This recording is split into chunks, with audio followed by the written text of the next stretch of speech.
할렐루야. 우리 믿음의 성도님 삶 가운데에 하나님의 놀라운 은혜와 평강이 함께 하시기 간절히 축원합니다. 예수님처럼 말하기 9번째 시간입니다. 총 10주간 계획했던 이 시리즈 설교가요, 이제 9번째입니다. 우리의 입술의 언어와 또한 행동이 얼마만큼 예수님을 닮아가고 계십니까? 간절히 바라는 것은 10주가 맞춰졌을 때 정말 예수님의 모습을 닮아가는 믿음의 온누리교회 성도님들 되시길 예수님의 이름으로 간절히 축복합니다. 오늘의 핵심 주제는 비유에 관한 것입니다. 이 비유를요, 잘 말하고 잘 사용하면 굉장히 언어의 품격이 높아지고 굉장히 고급스러운 말하기가 된다라고 책에서 설명하고 있어요. 반대로 비유를 잘못 사용하고 또한 묘사를 잘못 설명하면 참 그것만큼 안 좋은 사례가 우리의 말하기를 통해서 드러나는 것 같습니다. 그러기 참 중요한 것이 비유를 적재적소에 잘 맞게 사용하는 것, 이것이 말하기의 품격을 높인다는 것을 기억하시길 소원합니다. 저의 교수님이셨던 황현수 교수님은요, 늘 수업 시간에 비유를 굉장히 많이 설명하셨어요. 그리고 비유를 굉장히 많이 사용하시고 또 비유에 대해서 굉장히 일가견이 있는 분이라고 생각합니다. 우리 선생님의 책 중에 그 산에서 또다시라는 책이 있는데요, 이런 글이 있습니다. 원래부터 잡초란 이름은 없다. 밀밭에 벼가 자라면 벼가 잡초가 되고 보리밭에 밀이 자라면 밀이 잡초가 된다. 아무리 올 곳은 벼라 할지라도 자기 땅이 아닌 곳에 자라면 잡초가 된다. 뻗어야 할 자리가 아닌데 다리 뻗고 뭉개면 그것이 잡초가 된다. 선생님은 이 비유를 통해서 빛의 자녀들은 빛 안에 있을 때 진정한 가치를 발견할 수 있는 것이고, 그리스도인이 세상의 자리에 뭉개고 다리를 뻗었을 때 잡초의 인생을 산다라고 비유하신 것 같습니다. 참 이게 저의 마음에 와닿았어요. 우리가 생각하기에 벼는 벼잖아요, 그렇죠? 근데 보리밭에 있는 벼는 그게 잡초라는 거예요. 내가 생각했을 때 내가 이 땅을 그리스도인을 살아갔을 때, 세상에 어울려 살아갈 때에 나는 괜찮아, 나는 그래도 그리스도인이야 라고 말하지만 그들과 동질감을 갖고 살아간다면 결국 우리는 세상에서 잡초 같은 인생이 된다라는 것이 저희 선생님의 가르침이셨습니다. 그래서 빛의 자녀들은 빛 안에 거할 때에 진정한 존재의 가치를 발견할 수 있다. 참 깊은 얘기인 것 같아요, 그렇죠? 그래서 비유를 통해서 설명하시는데 쏙쏙 마음속에 와닿고, 참 그 비유를 다시 시간이 지나서 생각했을 때 깊은 뜻이 있었구나라는 생각을 해보게 됩니다. 반대로 비유를 잘못 사용하면요, 좀 힘들어지는 경우가 있는데요, 예전에 어떤 사람이요, 뚱뚱한 백작 부인이 지나가자 들릴 듯 말 듯한 소리로 이렇게 얘기했다고 합니다. 이거 돼지 같은 게 지나가는구만. 이 백작 부인이 그거 들은 거예요. 들릴 듯 말 듯 얘기했는데 지나가다 그걸 들어서 이 사람을 명예훼손으로 고발합니다. 이제 명예 법정에 섰어요. 그래서 판사가 당당히 그 사람에게 당장 그 부인에게 사과하시오 라고 얘기하자 이 사람이 난리가 난 거예요. 아니 판사님, 내가 뭘 잘못했습니까? 전 당연히 할 말했는데 뭘 잘못했습니까? 막 따지고 들자 판사가 돼지라고 말한 것은 잘못한 것이니 부인에게 사과하십시오 라고 얘기합니다. 그때 이 사람이 이렇게 당당하게 물어요. 판사님, 그러면 백작 부인에게 돼지라고 말하는 건 안 되는 거죠? 그러면 돼지에게 백작 부인이라고 말한 건 됩니까? 그건 괜찮습니다. 왜냐면 돼지는 동물이니까 상관이 없기 때문이죠. 그때 이 사람이 자리를 팍 박차고 일어나서 그 부인 앞에 가서 이렇게 얘기했답니다. 백작 부인. 결국에는 그 부인을 돼지로 또 놀린 이런 케이스가 이 비유를 잘못 사용했을 때 일어난 일이라고 해요. 때로는 남을 놀리기 위해, 비판하고 깎기 위해 우리는 비유를 사용합니다. 근데 분명한 것은 이런 비유의 모습은 예수님의 모습이 아니라는 것이죠. 예수님도 살아가시면서 참 비유의 말씀을 많이 하셨는데요, 항상 진리의 말씀, 그리고 그들에게 가장 필요한 말씀을 비유를 통해 설명하시고 비유를 사용하셔서 쉽게 이해시키셨다는 것을 여러분 기억하시길 소원합니다. 이 비유라는 단어가요, 사전적인 뜻에는 이렇게 되어 있더라고요. 2개 이상의 사물 또는 관념을 한 사물 또는 관념에 빗대어 표현하는 방법이 비유다. 한마디로 말하면 요거를 설명하기 위해 2개 이상의 관념을 동일하게 설명하는 것이 비유다라는 개념이에요. 근데 이런 사전적인 용어와 사실 예수님께서 사용하신 비유와는 차이가 있습니다. 예수님께서는 이거와 이게 같다라는 것을 비유를 통해 드러내신 것이 아니라 정말 깊은 뜻, 그들에게 맞는, 설명하기 위한, 이해시키기 위한 그 깊은 마음이 비유 안에 담겨 있기 때문에 사실 이거 같아 당 정도의 개념이 아니라 정말 그 비유 안에는 놀라운 은혜와 숨겨진 진리가 있었다라는 것을 기억하시기 소원합니다. 마태복음 13장 오늘 말씀이죠. 13장에는 총 7가지 비유가 나오는데요. 첫 번째는 알곡과 가라지의 비유, 그리고 두 번째는 겨자씨 비유, 세 번째는 누룩의 비유, 네 번째는 밭에 감춘 보아의 비유, 다섯 번째는 값진 진주의 비유, 여섯 번째는 그물의 비유, 마지막 일곱 번째는 열처녀의 비유가 나옵니다. 이 마태복음 13장에만 모두 7가지의 비유가 나와요. 참 비유를 많이 사용하셨죠. 근데 이 비유의 공통점은 예수님께서는 말씀을 듣는 사람들이 이해하기 쉽게 설명하셨다라는 거예요. 말씀을 듣는 사람들의 생활 환경에 있는 것을 사용하셔서 그 비유를 설명하셨다라는 거예요. 이 비유가요, 헬라어로 파라볼레라는 단어인데요. 이 파라라는 말은 옆에, 곁에라는 뜻을 지니고 있습니다. 또한 발로라는 말은 던지다, 두다라는 뜻인데요. 이게 합쳐져서 파라볼레가 돼요. 근데 중요한 것은 옆에 두다가 비유라는 거예요. 이것을 예수님의 비유와 합쳐봤을 때 참 이해가 되는 것 같아요. 그렇죠? 예수님께서는 그들의 상황, 그들에게 맞는 것을 옆에 두셨습니다. 그리고 천국에 대해서, 하나님 나라에 대해서 쉽게 설명하기 위해서 그들의 삶에 눈높이를 맞추시고 그들의 것으로 설명하신 거예요. 참 이런 비유의 모습을 통해서 예수님께서는 우리에게 분명히 하시고자 하는 말씀이 있으신 것 같아요. 그래서 오늘 말씀의 제목을 비유로 말씀하신 예수님이라고 잡고, 참 비유로 말씀하신 그 예수님 안에 담겨있는 그 놀라운 뜻이 무엇인지 함께 살펴보고 하나님의 은혜를 나누고자 합니다. 비유로 말씀하신 예수님 첫 번째는 모든 것을 비유로 말씀하셨다라고 말씀하세요. 오늘 말씀 34절에요. 예수께서 이 모든 것을 무리에게 비유로 말씀하시고 라고 말씀합니다. 여기서 이 모든 것이 무엇일까요? 바로 하나님의 나라를 의미합니다. 천국을 예수님께서는 비유를 통해서 말씀하신 거예요. 근데 중요한 것은 이것을 무리들에게 말씀하셨다라고 얘기하고 있죠. 근데 이 무리들이 누구일까요? 이 무리들이라고 번역된 오클로이스라는 단어는요, 신약 성경에서 주로 귀족이나 상류 사회에 속한 사람들이 아닌 정치적으로 또한 문화적으로 보잘것없는 사람들을 말할 때 이 오클로이스라는 단어를 썼습니다. 다시 생각해 보면요, 예수님을 따랐던 사람들은 귀족이나 부자가 아니었습니다. 정말 먹고 살기 힘들고 예수님께 무언가 콩고물을 바라는 마음으로 따라다녔던 사람들이 대부분이었다라는 거예요. 이들은 하나님의 나라와 천국에는 관심이 없었습니다. 뭔가 예수님을 따라다니면 나에게도 놀라운 일이 일어나겠지라는 마음으로 졸졸졸 따라다닌 거예요. 이런 자들을 성경에서는 눈먼 자들이라고 설명합니다. 이 눈먼 자들에게 예수님께서는 비유를 통해서 하나님의 나라를 보여주시고 하나님의 나라를 경험시켜 주신다는 것이죠. 우리가 이런 비유에 예수님의 말하기를 우리의 삶에 적용했을 때 어떠한 의미가 있는지 좀 곰곰이 생각해 봤으면 좋겠습니다. 왜 예수님께서 그런 무리들, 정말 헐벗고 가난하고 아무것도 없는 자들이 따라다닐 때 비유로 그들에게 천국을 말씀하셨을까? 여기에는 예수님의 사랑과 배려가 담겨 있다는 것을 기억하시기 소원합니다. 그들의 눈높이에 맞게 비유를 통해서 눈높이를 맞추시는 거예요. 나 메시아니까 잘 들어, 이제부터 놀라운 하나님의 일을 설명할 거야가 아니라 그들의 삶의 영역들, 그들의 삶 가운데 있었던 것들을 사용하셔서 그들의 눈높이를 맞춰서 예수님께서는 비유로 천국을 설명하신 것입니다. 여기에는 사랑과 배려, 또한 그들에게 눈높이를 맞춘 겸손과 낮아짐이 있었다라는 것이죠. 사랑하는 성도 여러분, 비유를 통해 말씀하신 예수님께서는 눈높이를 맞춰주셨습니다.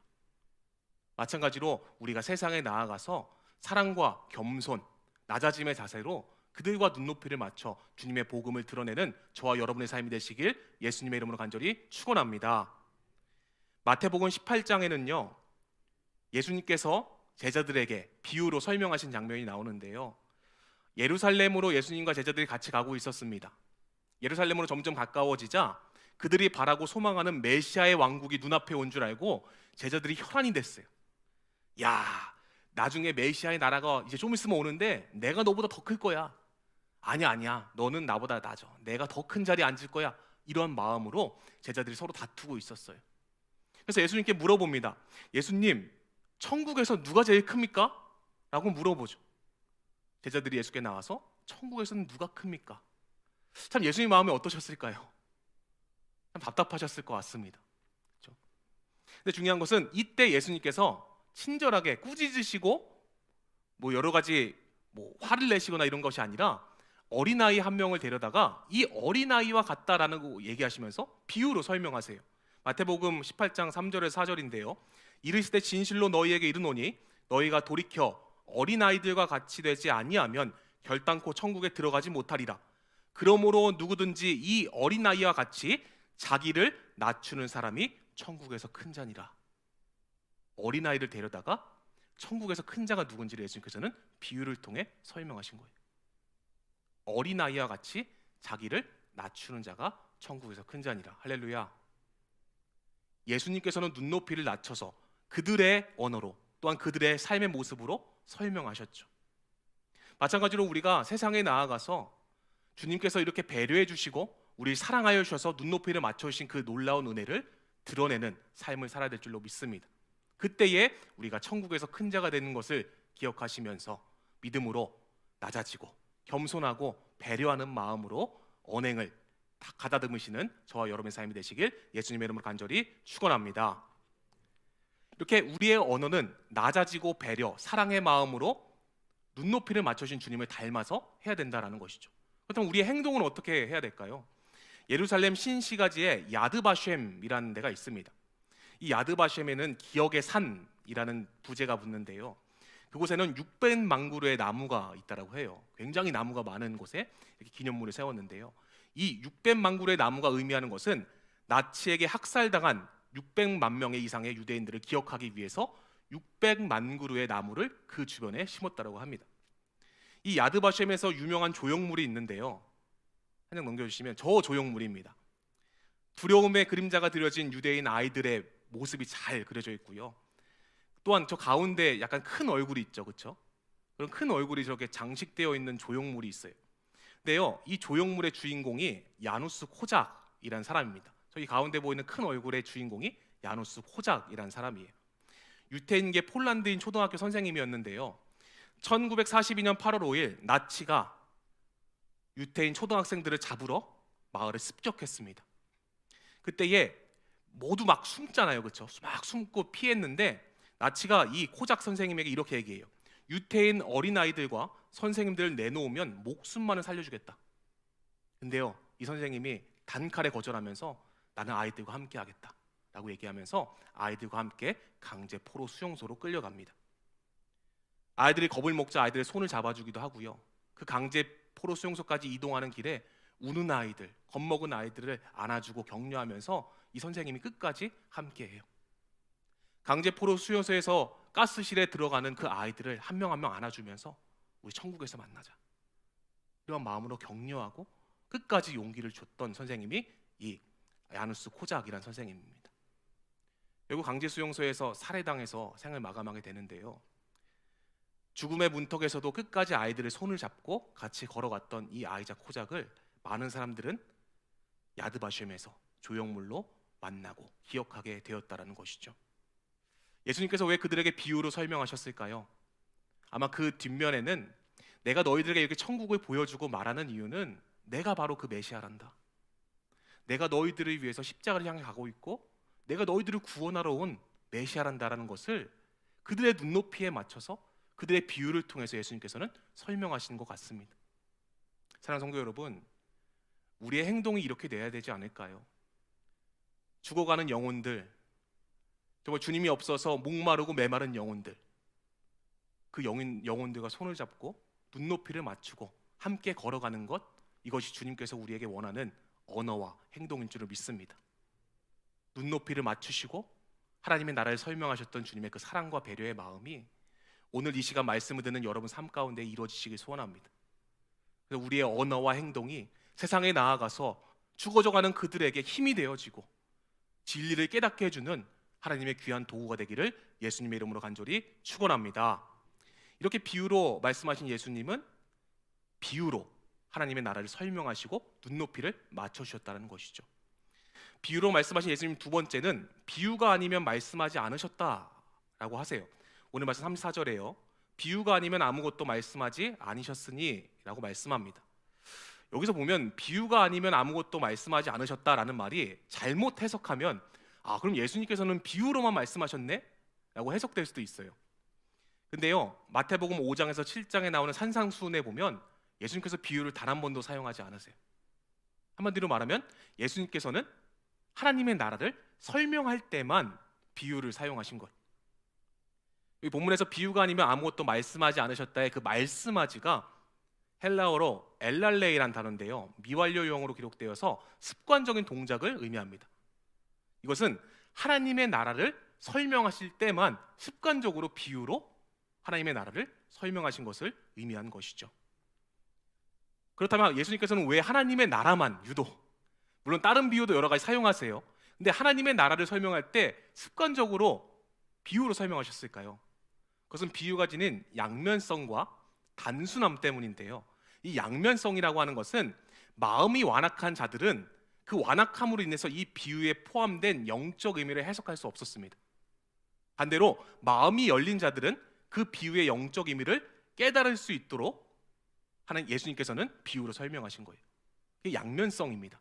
완악한 자들은 이해하지 못하게, 또한 마음이 열린 자들에게는 하나님의 비유를 이해할 수 있도록 예수님께서는 비유를 사용하신 거예요. 또 단순함 때문인데요, 마음이 열린 제자들에게 천국의 비밀을 분명히 알려주기 위해서, 또한 쉽게 알려주기 위해서 예수님께서는 비유를 사용하셨다라는 거예요.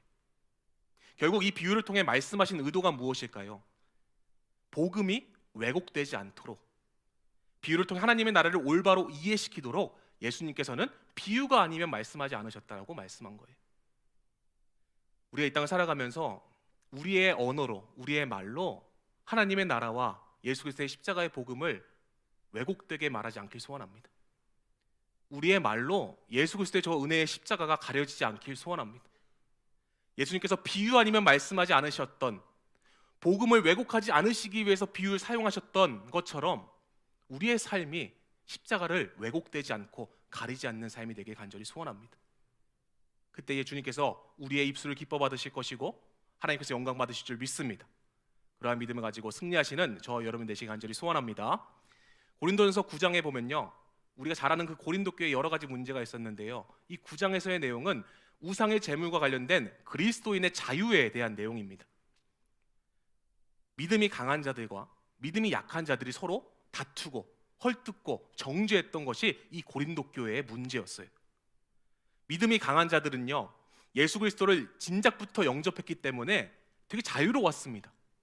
그래서 주변의 환경, 풍속, 음식 등의 죄책감이 없었어요. 그래서 우상에게 바친 제물도 마음껏 먹었고, 또 누가 우상에게 드렸던 음식을 대접한다면 그것도 또 마음껏 먹었습니다. 왜냐하면 그들은 세례와 성만찬을 매번 하기 때문에 그 구원에는 아무가 문제 없다라는 그 믿음을 갖고 살았던 게 이 믿음이 강한 사람들의 파였어요. 반대로 믿음이 연약한 자들은요, 이제 막 예수님을 믿기 시작한 유대인 그리스도인들로서 매사에 걱정하고 염려했습니다. 야, 이게 날 대접해줬는데 이 음식이 우상에 바쳐진 음식인가? 먹으면 안 되는데? 야, 시장에 파는 그 고기가 우상에 바쳤던 고기인가? 안 되는데? 이러면서 근심하고 염려했는데요, 거기서 더 나아가 서로를 비방하고 헐뜯기 시작합니다.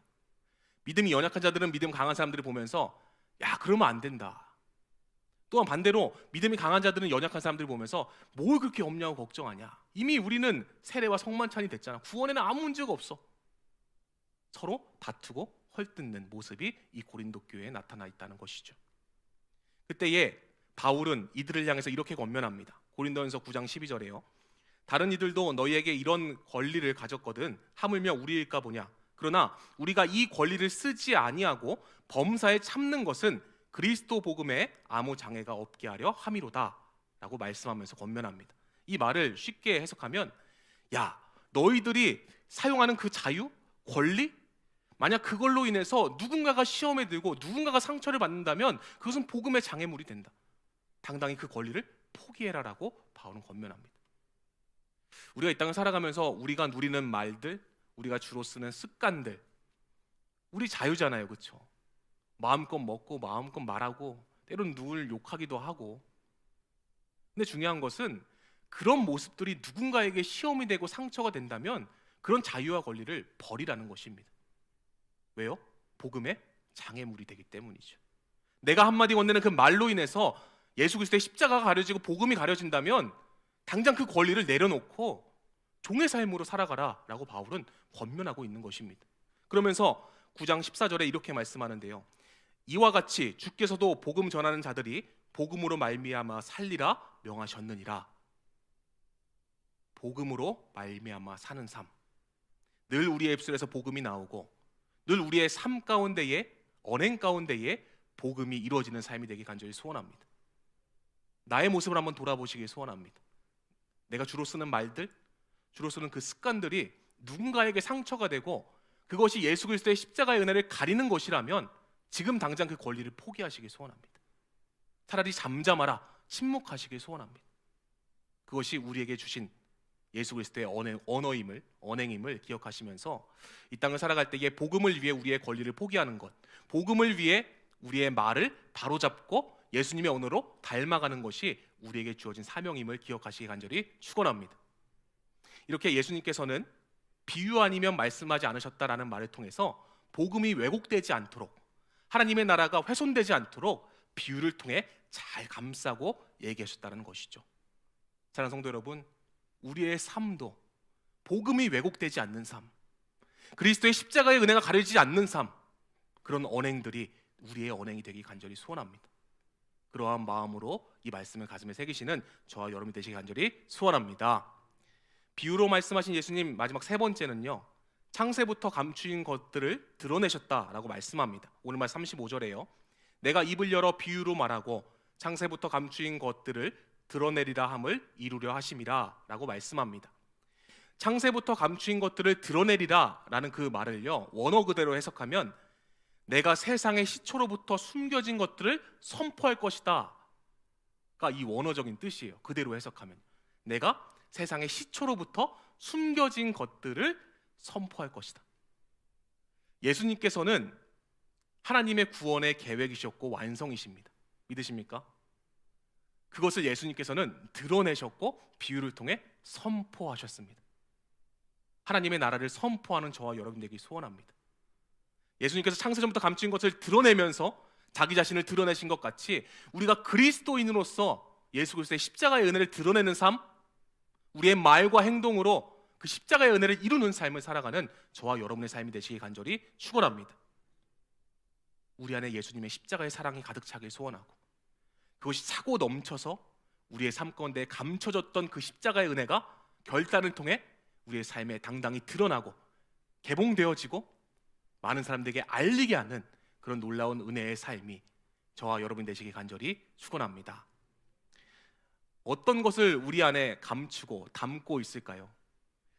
결혼하여 60년 이상 살아온 80세 노부부가 있었습니다. 이 노부부는 모든 것을 나누었고 모든 것을 이야기하고 서로 배려하는 부부였어요. 단 하나, 자물쇠가 잠긴 할머니의 구두 상자만큼은 절대 이 할아버지에게 건들지 말라고 할머니가 당부했습니다. 그래서 이 할아버지는 알겠다라고. 그럼 세월이 지나요. 그래서 이 구두 상자에 대해서 완전히 할아버지가 잊었는데요. 그러던 세월이 지나고 어느 날 이 할머니가 병이 들어서 병원에 갑니다. 근데 의사 선생님이 이제 더 이상 살 가망이 없습니다. 입원하셔야 됩니다. 이런 얘기를 하는 거예요. 이 할머니가 나의 삶을 이제 정리해야겠다라는 마음으로 병원에 누워서 그 할아버지에게 부탁을 합니다. 영감, 이제 내가 살 날이 얼마 안 남았으니 이제 솔직히 고백할 때가 됐어. 그 자물쇠 걸린 구두 상자 좀 갖고 와 죽으려. 할아버지가 영문도 모른 채 그 자물쇠 걸린 구두 상자 갖고 와서 할머니 앞에 딱 놔요. 영감, 이제 열쇠를 줄 테니 그 구두 상자를 열어보시오. 그래서 딱 열쇠를 주고 딱 여니까 그 상자 안에 코바늘로 만든 2개의 인형과 95,000달러, 약 1억 원 상당의 현금 뭉치가 들어있는 거예요. 와, 이 할아버지가 깜짝 놀라면서 아니 이게 뭐예요? 라고 묻는 거예요. 그때에 이 할머니가 이렇게 말했다고 합니다. 영감, 내가 결혼할 때 우리 할머니가 제게 일러주셨어요. 행복한 결혼 생활의 비결은 절대 다투지 않는 것이라고. 그래서 남편에게 화가 나고 분노하고 정말 죽이고 싶은 일이 있으면 조용히 코바늘로 인형을 만들라고 할머니께서 저에게 명령해 주셨어요. 그러니까 이 할아버지가 감동받는 거예요. 와, 왜요? 그 상자 안에 코바늘 인형이 몇 개 들어있어요? 2개 들어있었잖아요, 그렇죠? 와, 이 여자는 정말 천사구나. 내가 이렇게 60년 이상을 함께 결혼 생활하면서 정말 나에게 분내고 화내고 정말 내가 죽이고 싶을 정도로 미웠던 적이 딱 2번 있었구나. 와, 감격의 눈물은 막 흘립니다. 그때에 또 이 할아버지가 궁금해서 물어요. 이 큰 돈은 어디서 났어? 라고 묻자 할머니가 이렇게 대답합니다. 영감, 그 돈은요 여태까지 코바늘 인형을 팔고 모은 돈이에요. 여러분 뭐예요? 네, 1억 원 상당의 코바는 인형 만들어서 어떻게 1억을 만들겠어요, 그렇죠? 그만큼 참 힘들고 어려운 게 참 결혼 생활인 것 같습니다, 그렇죠? 어떤 걸 감춘 걸 드러내시겠어요? 남을 원망하고 비방하고 참 불평했던 마음들을 우리 안에 감춘 걸 드러내시겠어요? 아니면 우리 안에 그리스도 예수의 복음으로 십자가의 놀라운 은혜, 그 뜨거운 사랑을 가득 채워서 세상에 나가 그것을 감추었던 것을 드러내는 삶을 사시겠습니까? 사랑하는 성도 여러분, 간절히 바라는 것은 우리 안에 그 십자가의 은혜를 가득 채워 놓으시길 소원합니다. 그 비유를 통해 감추었던 것을 드러내신 것처럼, 하나님의 나라를 선포하신 것처럼 우리가 세상에 나아가서 우리 안에 감춰져 있던 그 십자가의 놀라운 사랑과 은혜를 세상 사람들에게 보여주고 알려주는 귀한 하나님의 일꾼들이, 도구들이 되시기 간절히 축원합니다. 예수님께서 비유를 통해서 그들의 눈높이를 맞춰주시고, 또한 예수님께서는 비유 아니면 말씀하지 않은 걸 통해서 복음을 왜곡시키지 않고 하나님의 나라를 왜곡시키지 않은 것처럼, 또한 감추인 것을 드러내면서 그 십자가의 놀라운 은혜를 우리에게 사명으로 주신 것처럼, 우리가 이 땅을 살아갈 때에 예수님께서 왜 비유를 사용하셨는지, 왜 비유의 모습이 있었는지를 늘 기억하면서 우리 안에 주님의 십자가의 사랑을 채우고 사랑을 드러내고 우리의 언어로 예수님의 복음과 십자가를 선포하는 저와 믿음의 여러분들이 되시길 예수님의 이름으로 간절히 축원합니다. 오늘 말씀을 정리하겠습니다. 비유로 말씀하신 예수님께서는 첫 번째, 모든 것을 다 비유로 말씀하셨다라는 것이죠. 이것은 우리에게 눈높이를 맞춰주셨다. 우리 안에 사랑과 배려의 마음이 필요하다라는 것입니다. 두 번째는 비유가 아니면 말씀하지 않으셨다라고 말씀합니다. 하나님의 나라를 훼손시키지 않기 위해, 복음을 훼손시키지 않기 위해 예수님께서는 비유를 사용하셨고, 마찬가지로 우리의 삶이 복음을 훼손시키지 않도록, 우리의 언어가 십자가의 은혜를 가리지 않도록 늘 깨어서 지키는 저와 여러분 되시기 간절히 소원합니다. 마지막 세 번째는 창세부터 감추인 것들을 드러내셨다라고 말씀합니다. 하나님의 나라를 선포하셨고 메시아인 자신을 드러내신 예수님처럼 우리 안에 그 주님의 십자가의 은혜를 가득 채워서 세상에 나아가 십자가의 은혜를 선포하며 나아가는, 드러내며 나아가는 저와 여러분의 삶이 되시길 예수님의 이름으로 간절히 축원합니다. 기도하겠습니다. 사랑이 많으신 하나님 아버지, 오늘 말씀을 통해 비유로 말씀하신 예수님의 뜻을 살펴보므로 그리스도인으로서 어떻게 말하고 어떻게 살아가야 하는지를 깨닫게 해주시니 그 은혜와 사랑을 진심으로 감사드립니다. 믿음의 성도들이 이 땅을 살아갈 때에 나를 바라보시며 눈높이를 맞춰주신 예수님의 모습을 본받아 사랑과 배려의 언행으로 세상의 눈높이를 맞춰 말하게 하시고, 그로 인해 예수 그리스도의 십자가 복음이 훼손되거나 가려지지 않고 드러나고 선포되어지는 은혜가 있을 수 있도록 인도하여 주옵소서. 말씀을 심령에 새기며 결단하고 자백하는 심령들마다 변치 않는 마음을 허락하시고 보혜사 성령께서 늘 함께하여 주셔서 예수님의 모습을 따라 살아가는 그리스도인이 될 수 있는 믿음을 허락하여 주시옵소서. 우리의 모든 삶을 주님께 맡기오며 이 모든 말씀 예수 그리스도의 이름으로 간절히 기도 올려 싸움나이다. 아멘.